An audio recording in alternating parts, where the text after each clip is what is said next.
bamwita Element L, umuproducer ukomeye hano mu Rwanda ndetse mpuzamahanga, dore ko utatinya kubivuga, dore ko yazamuye urwego bishimishije cyangwa se ku buryo abenshi bamufatiraho urugero, dore ko akora indirimbo nziza hano mu Rwanda zikabasha kuba zakundwa. Ubu rero ejo ku itariki 9 z'ukwa 12 yabashije kuba yakatisha indege yerekeza Ethiopia, ajya gufata igihembo cye yakoreye cyangwa se yakobokeye nk'uko abenshi bagenda babivuga, igihembo cyitwa Oda Award 2025.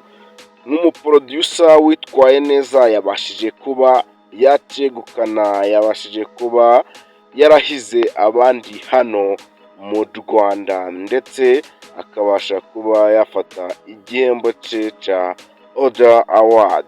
Element L ni umusore ukomeje kuba wazamura urwego bishimishije, kandi dore ko agenda atabirata cyangwa se aba yitonze yiturije gake gake, ariko we nk'uko yagiye abitangaza, yagiye avuga ko agomba gukora icyo ashoboye cyangwa se icyo asabwa cyose kugira ngo ibintu bibashe kuba byagenda neza, dore ko agenda avuga ati ko byagenda kose nta kure wagera kandi na hafi ushobora kuba wagera nta muntu ugufashije.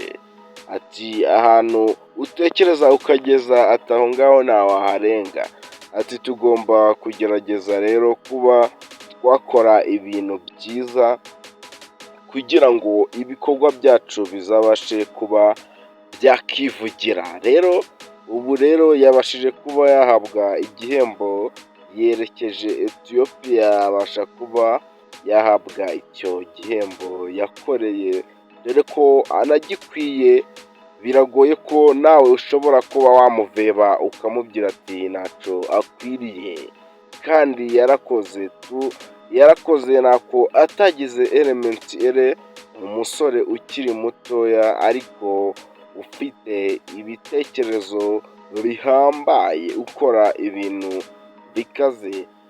Mbibutsa ko Element L afite imyaka 24 y'amavuko, ubwo yavutse 2001. nk'uko yagiye abivuga ati njyewe ntabwo ndi umuntu mutoya, ati nk'uko mugenda mubikeka, ahubwo njyewe ndi umuntu mukuru cyangwa se ndakuze cyane nk'uko bimeze. Ati nta mwana ukora nk'ibyo nkora.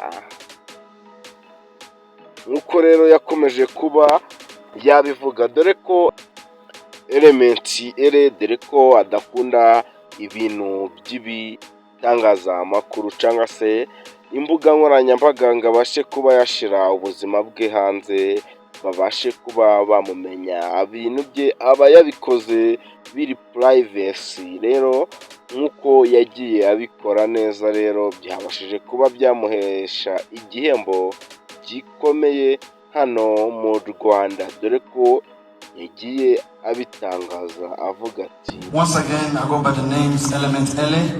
I'm a singer, I'm a music producer and composer all the way from Kigali, Rwanda.